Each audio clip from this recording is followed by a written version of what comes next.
Masters. బ్రహ్మర్షి పితామహ పత్రిజీ గారికి ఆత్మ ప్రణామాలు. స్వర్ణమాల పత్రి మేడం గారికి ఆత్మ ప్రణామాలు. ఈ సెషన్‌కి వచ్చినటువంటి మాస్టర్స్ అందరికీ కూడా నా ఆత్మ ప్రణామాలు తెలియజేసుకుంటూ, అదేవిధంగా ఈరోజు స్వాధ్యాయంలో భాగంగా ధ్యాన మహిమ అనే ఈ పుస్తకంలోని అంశాన్ని తెలియజేస్తున్నాను. ఈ పుస్తకాన్ని రాసింది ఎన్.ఎస్. రావు గారు. వారి యొక్క అనుభవ జ్ఞానాన్ని దీని ద్వారా మనం తెలుసుకుందాం. ఓకే. నవశక్తి, న్యూ ఎనర్జీ.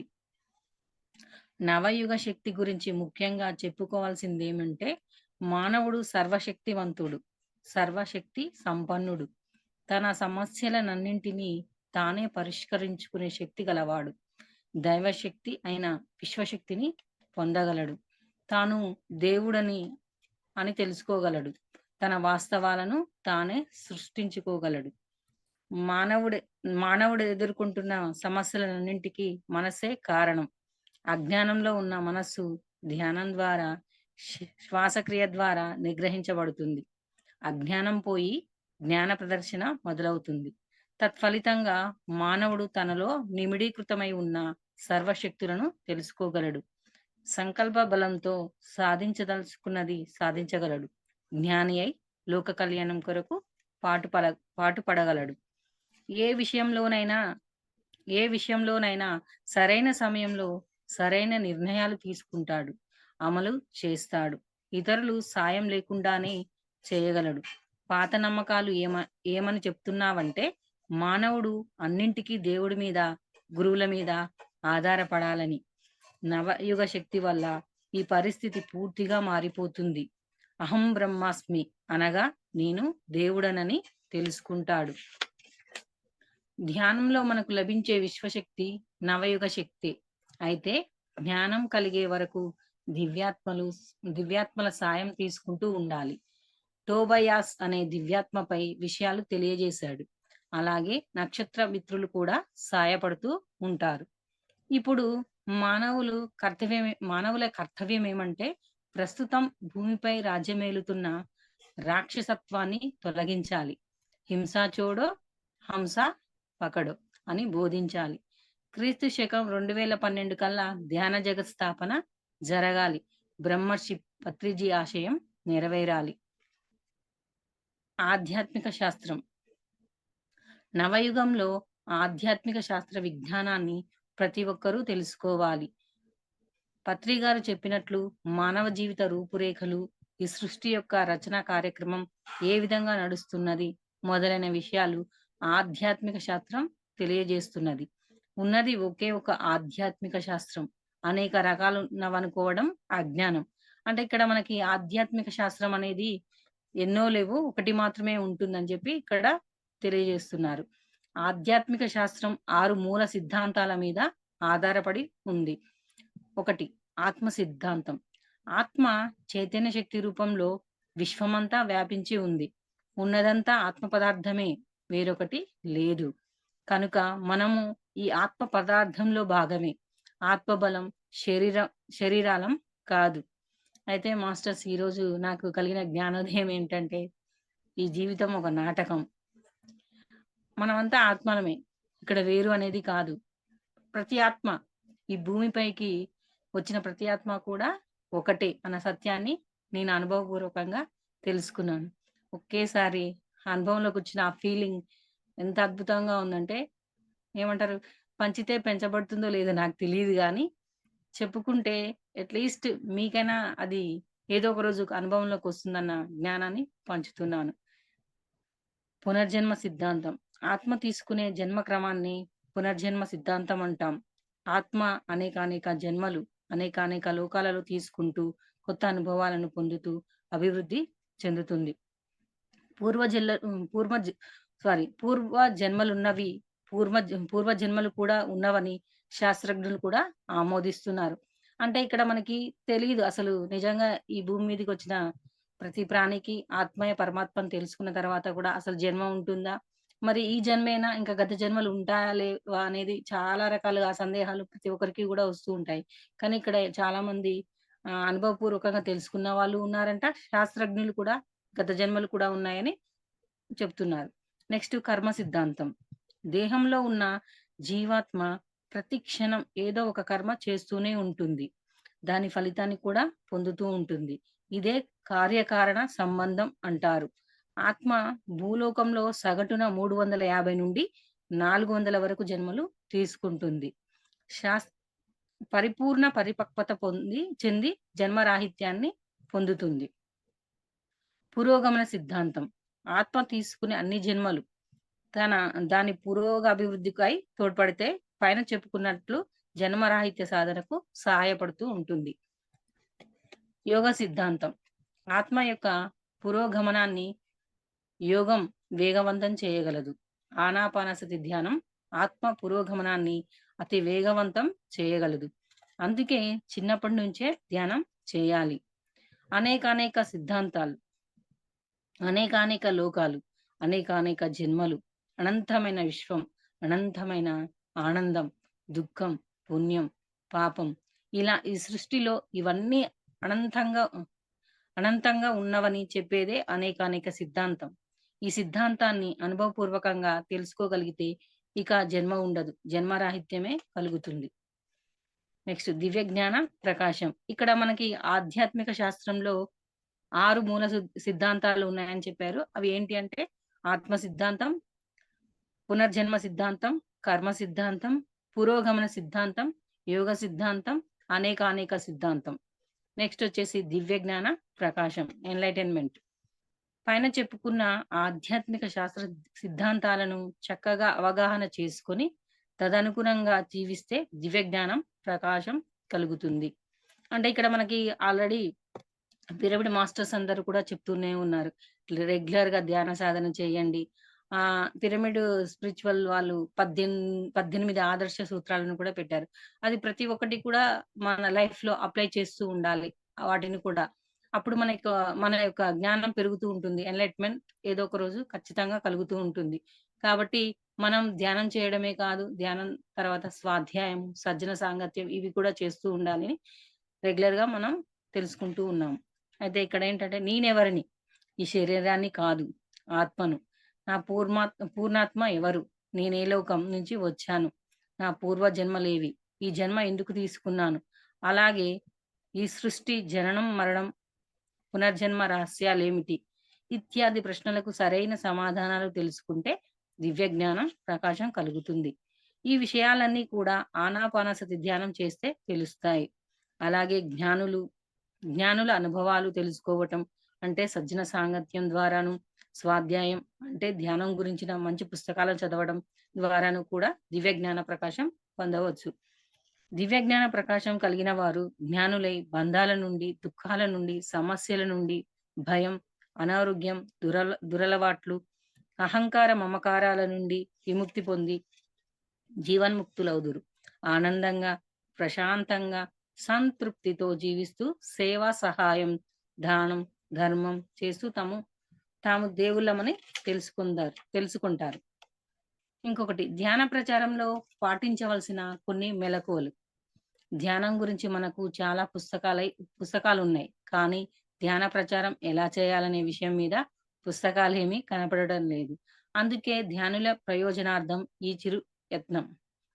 మనం తీసుకునే ప్రతి ధ్యానం క్లాసు ప్రత్యేకమైనది, ప్రేక్షకులు ప్రత్యేకమైన వాళ్ళే కనుక వారికి ఉపయోగపడే విధంగా మన సందేశం ఉండాలి. అలాగే మన మాటలు వారి ఆధ్యాత్మిక స్థాయికి తగ్గట్టుగా ఉండాలి. ఉదాహరణకి పెద్దలకు పిల్లలకు వేరువేరుగా చెప్పాలి. చెప్పేదేదో స్పష్టంగా వినేవారికి అర్థమయ్యే రీతిలో చెప్పాలి. త్రికరణ శుద్ధి ఉండాలి. ముందుగానే ధ్యానం గురించి మొదలెట్టొద్దు. ముందు వినేవారికి సమస్యల గురించి అడిగి తెలుసుకోవాలి. వినేటప్పుడు ఓర్పుతో చెప్పేదంతా వినాలి. అలా చేస్తే వారికి సగం భారం పోతుంది. తర్వాత వారి సమస్యలకు పరిష్కరించుకోవడానికి ఏం చేస్తున్నారో తెలుసుకొని దానివల్ల వారి సమస్యలు పరిష్కారమైనవా అని అడగాలి. సహజంగా లేదని చెబుతారు, అప్పుడు చెప్పాలి. ధ్యాన మార్గం ద్వారా వారి సమస్యలు ఎలా పరిష్కారం అవుతాయో అప్పుడు కాసేపు ధ్యానం చేయించాలి. మాస్టర్స్ ఇక్కడ నాకేం అర్థమైందంటే, ఇది విన్న తర్వాత నేను ఒక రోజు మా నియర్ బై సాయిబాబా టెంపుల్ ధ్యానం క్లాస్ జరుగుతున్నప్పుడు నేను స్టార్టింగ్ లో వెళ్ళాను. అక్కడికి వెళ్ళిన తర్వాత అక్కడ ఒకరికి ఒక అనుభవం కలిగిందని అక్కడ వచ్చిన మేడం చెప్పారు. ఏమని అంటే, ఒకరికి సంతానం లేదు. వాళ్ళు ఎన్నో హాస్పిటల్ చుట్టూ తిరిగారంట. కానీ వారికి ఎలాంటి ఫలితం దక్కలేదు. అంటే సంతానం కలుగుతుందని ఎవరు చెప్పలేదంట. అయితే వాళ్ళు విసిగి వేజారిపోయి అక్కడ వాళ్ళ దగ్గరలో ఉన్నటువంటి పిరమిడ్ సెంటర్‌కి వెళ్లారంట.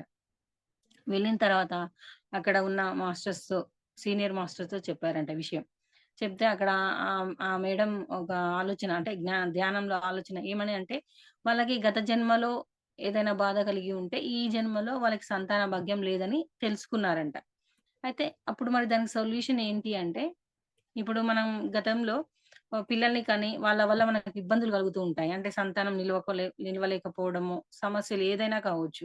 అప్పుడు ఒక విరక్తి వస్తుంటుంది ఆ సోల్‌కి గత జన్మలో. ఏమని అంటే, ఇక నాకు జన్మ అంటూ ఉంటే నాకు పిల్లలొద్దు అని జెప్పేసి ఊరికే అంటూ ఉంటారు. రిపీట్ చేస్తూ ఉంటారు.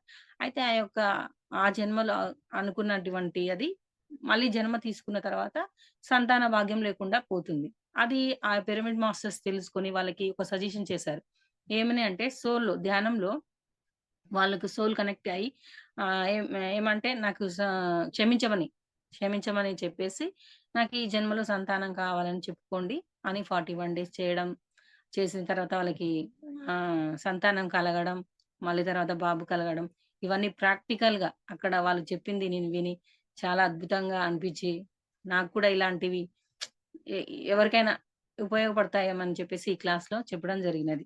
Okay masters. Thank you. Next వారికొచ్చిన అనుభవాలు, సంశయాలు విని వాటికి తగిన సమాధానం ఇవ్వాలి.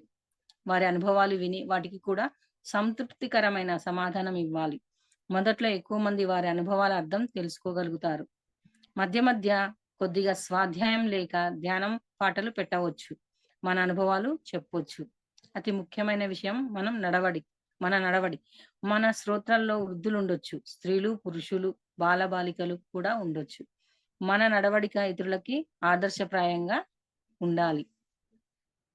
అంటే ఇక్కడ ఏంటంటే పిరమిడ్ మాస్టర్స్ చిన్న, పెద్ద అందరిని కూడా ఎట్లా చూస్తారంటే అసలు ఇప్పుడు మన అమ్మ చెప్పారు. ట్రెక్కింగ్‌కెళ్ళినప్పుడు చంద్రగట్టు దగ్గరికి వెళ్ళినప్పుడు అమ్మని చాలా బాగా చూసుకున్నారు. అంటే అందరూ కూడా ఏంటంటే ఇక్కడ తేడా అనేది చూడరు. అందరిని ఒకే భావనలో చూస్తారనేది. అది చాలా బాగా నచ్చింది నాకు ఈ ధ్యానంలో. వసుదైక కుటుంబం అని చెప్తూ ఉంటారు. అందరిని కూడా సమాన దృష్టితో చూస్తూ ఉంటారు. మొదటిది సమయపాలన. చెప్పిన టైంకి వెళ్ళడం. చెప్పిన టైంకి పూర్తి చేయడం మంచిది. దీనివల్ల ఎవరికీ ఇబ్బంది కలగదు. ముఖ్యంగా స్త్రీలకు అనేక సమస్యలున్నట్టయితే అనుకున్న టైంకి వెళ్ళకపోతే. రెండవది మన వేష భాషలు. సమయ సందర్భాలకు అనుగుణంగా ఉంటే మంచిది. ఎవరికీ ఇబ్బంది కలగదు. పురుషులు స్త్రీలతో మాట్లాడేటప్పుడు, అలాగే స్త్రీలు పురుషులతో మాట్లాడేటప్పుడు సభ్యత పాటించాలి. బాధ కలిగే విధంగా గాని, ఇబ్బందులు పెట్టే విధంగా కానీ ఉండకూడదు. ఉదాహరణకి స్త్రీలకి షేక్ హ్యాండ్ ఇమ్మని బలవంత పెట్టవద్దు. అలాగే వారి సొంత వ్యక్తిగత విషయాలను అనవసరమైన వాటిని అడగొద్దు. వెకిలి సంభాషణలు నిషేధించాలి. అయితే మాస్టర్స్ ఇక్కడ నాకు అద్భుతం ఏందంటే, భక్తి భావనలో ఎవరికీ కూడా షేక్ హ్యాండ్ ఇవ్వరు. అయితే నేను కూడా ఎవరికీ కూడా షేక్ హ్యాండ్ ఇచ్చేదాన్ని గాదు. నమస్కరించేదాన్ని. అయితే ఇక్కడ పిరమిడ్‌లో అందరికి కూడా షేక్ హ్యాండ్ ఇస్తారని నాకు తెలీదు. అంటే నిజానికి నాకు తెలీదు. అయితే అక్కడ మాస్టర్స్ వచ్చినప్పుడు షేక్ హ్యాండ్ ఇవ్వాలని చెప్తున్నప్పుడు నాకనిపిచ్చేది. అదేంది షేక్ హ్యాండ్ ఇవ్వడం, ఇవ్వకూడదు గదా! అనేది ఒక థాట్ నా మైండ్‌లో ఉండేది. తెలియకుండా. తెలీదు గాబట్టి. అంటే ఏంటంటే ఇక్కడ ధ్యానంలో మనం ఆ మాస్టర్స్‌కి షేక్ హ్యాండ్ ఇవ్వడం ద్వారా మనకి వారి నుండి ఒక పాజిటివ్ ఎనర్జీ పాస్ అవుతుందని తెలుసుకున్న తర్వాత ఓకే. ఇదేదో చాలా బాగుంది గదా! అని చెప్పేసి అంటే ఇక్కడ ఎలాంటి చెడు భావన లేదు. మంచి భావనే అనిపించింది. కాబట్టి అప్పటినుంచి నేను కూడా ఒక మంచి భావనతో షేక్ హ్యాండ్ ఇవ్వడం నేర్చుకున్నాను. నేనెక్కడికైనా వెళ్ళినా గూడా షేక్ హ్యాండ్ ఇవ్వడం నేర్చుకున్నాను. నెక్స్ట్ పిల్లలకి ధ్యానం. చిన్నప్పటి నుంచే పిల్లలకి తప్పనిసరిగా ధ్యానం నేర్పాలని పత్రిజీ చెప్తారు. పిల్లల నుం పిల్లలు మంచి ధ్యానులైతే మన సమాజం, మన దేశం, ప్రపంచం కూడా బాగుపడతాయి. ధ్యాన జగత్ స్థాపనలో పిల్లల పాత్ర చాలా ముఖ్యమైనది. పిల్లల వయోపరిమితిని బట్టి మనం చెప్పే పద్ధతులుండాలి. ఎలాగంటే ప్రైమరీ క్లాసుల పిల్లలకి కథలు, పాటలు, ఆటల ద్వారా ధ్యానం నేర్పాలి. ఉపన్యాసాలు పనిచేయవు. అలాగే మధ్య తరగతుల పిల్లలకి అంటే 6-10 వరకి పిల్లలకి శ్వాస మీద ధ్యాస పెట్టడం నేర్పించాలి. వారి అనుభవాలు చెప్పించవచ్చు. ఇతర బాల ధ్యానుల అనుభవాలు చెప్పొచ్చు. ఫోటోలు చూపొచ్చు. సీనియర్ క్లాస్ అంటే 10థ్ తర్వాత ఇంటర్ వరకే ఉంటారు గదా! పిల్లలకి ధ్యానం చక్కగా చేయించవచ్చు. వారి ముఖ్య సమస్యలు ఏకాగ్రతతో చదవగలగటం, చదివించి అర్థమై జ్ఞాపకం ఉండడం, పరీక్ష బాగా రాయగలగటం, మార్కులు బాగా రావటం, ధ్యానం ద్వారా పైన చెప్పినవన్నీ ఎలా సాధించవచ్చో వారికి చెప్పాలి. మరొక ముఖ్యమైన విషయం ఏమంటే ప్రతిరోజు ధ్యానం చేయటం. ఇంటి వద్ద కూడా ధ్యానం చేసుకోవటం. ఎవరి సహాయం లేకుండానే ఇంటి వద్ద ధ్యానం చేసుకోవచ్చు. ధ్యానానికి కూర్చొనే ముందు గది చీకటి చేసుకోవడం, నీళ్లు త్రాగడం, కళ్ళజోళ్ళున్న వాళ్ళు అవి తీసివేయటం, పాదాలు క్రాస్ చేసుకొని, వేళ్ళలో వేళ్ళు పెట్టుకొని, కళ్ళు మూసుకొని శ్వాస మీద ధ్యాస పెట్టడం నేర్పాలి. ధ్యానం వలన కలిగే లాభాలు చెప్పాలి. ముఖ్యంగా తల్లిదండ్రులు ధ్యానులైతే వారి పిల్లలు ధ్యానులయ్యే అవకాశం ఉంది. పై విషయాలు గమనించుకుంటే చక్కగా ధ్యాన ప్రచారం చేసుకుందాం. పాఠక మహాశయ నూత నూతన ఆకర్షణలతో ఇప్పుడు మీ ముందున్న ధ్యాన మహిమ 4వ ముద్రణ చదివారు కదా, శుభాభినందనలు. ఇది ఒక శుభ గడియ. ఎందుకంటే ఇది మీ జీవితంలోను పెద్ద మలుపు కావచ్చు. ఈ పుస్తకం సారాంశం ఒకసారి చూడండి. ధ్యాన సాధన వలన ఆరోగ్యాలు, ఐశ్వర్యాదులు కలుగుతాయి. ధ్యాని ఆత్మవిశ్వాసంతోనూ, ఆత్మ సంయమనంతోనూ సమాజ సేవ చేస్తూ ఆనందంగా జీవిస్తాడు. ధ్యానం వలన జ్ఞానం కలుగుతుంది. అజ్ఞానం నశిస్తుంది. జ్ఞాని ఆత్మజ్ఞాని అయి లోక కళ్యాణం చేస్తాడు. బ్రహ్మ జ్ఞానాన్ని పొంది బ్రహ్మర్షి అయి జన్మరాహిత్యాన్ని, ముక్తిని పొందుతాడు. వచ్చిన పని పూర్తి కాగానే భూమి అనే ఈ పాఠశాలను వదిలి తన లోకానికి తిరిగి వెళతాడు. ఈ పుస్తకం అట్ట మీద ఫోటో బ్రహ్మర్షి పత్రిజిది. ఈ ధ్యాన సాధనలో వారే మనకు మూర్తులు. వారిలాగే మనం కూడా మన జ్ఞానాన్ని నిరంతరం ధ్యానం ద్వారా ఇతరులకి పంచాలి. ప్రతి ఇంట ధ్యానోదయం కావాలి. అజ్ఞానం తొలగిపోవాలి. మానవులందరూ విశ్వశక్తి యొక్క విందారగిస్తూ హాయిగా ఆనందంగా కలిసిమెలిసి జీవించాలి. 2012 కల్లా ధ్యాన జగత్ సాధన జరగాలి. మానవ సమాజం వర్ధిల్లాలి.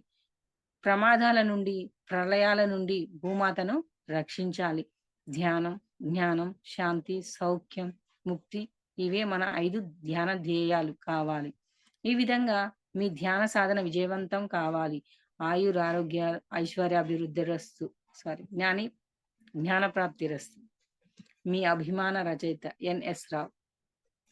Thank you masters. Thank you very much. అర్థమైనదా? ఇంకేమన్నా